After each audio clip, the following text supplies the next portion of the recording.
we kind of talked about the process a bit already, right? Like the how they change up the words and they put in a new word, and then uh people don't understand that the word actually means something else when it's original meaning.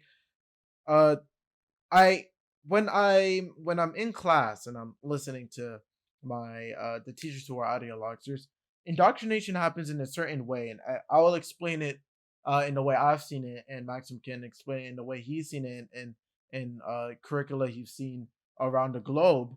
I'm sure he has a lot to give us on that topic. So I see that indoctrination usually happens in two steps. First, they erode primordial Western values before the student is able to defend them.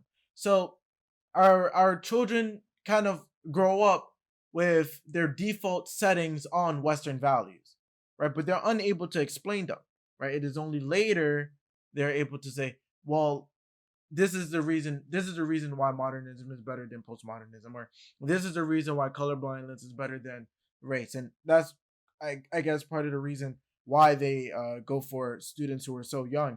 And so the first step is to erode those Western values they before students are able to defend them.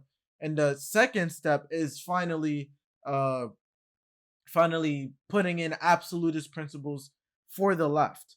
And so, Maxim, how does it work? Is it just like, do they just put critical race theory on like a platter, like the full dish, and hand it out to them, or do they give it in pieces, bits and pieces? Like how does it look like?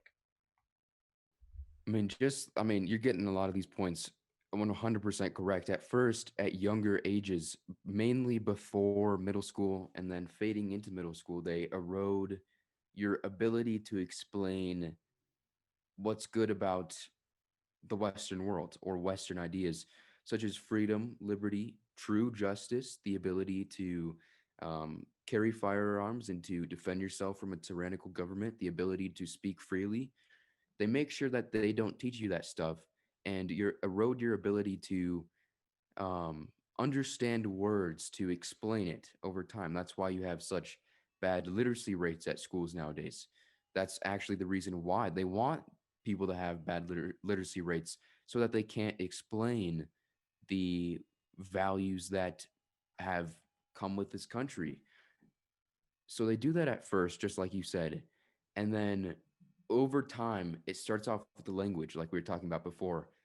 They'll kind of feed that in. And once you have that, and once the students understand that and go along with that narrative, then can basically throw it all onto them, the rest of the whole narrative, and the students will accept it after after having values eroded, after having language eroded, after really not being taught anything of value, of importance over time, and then being fed that false narrative. Yeah, I mean, just like you said.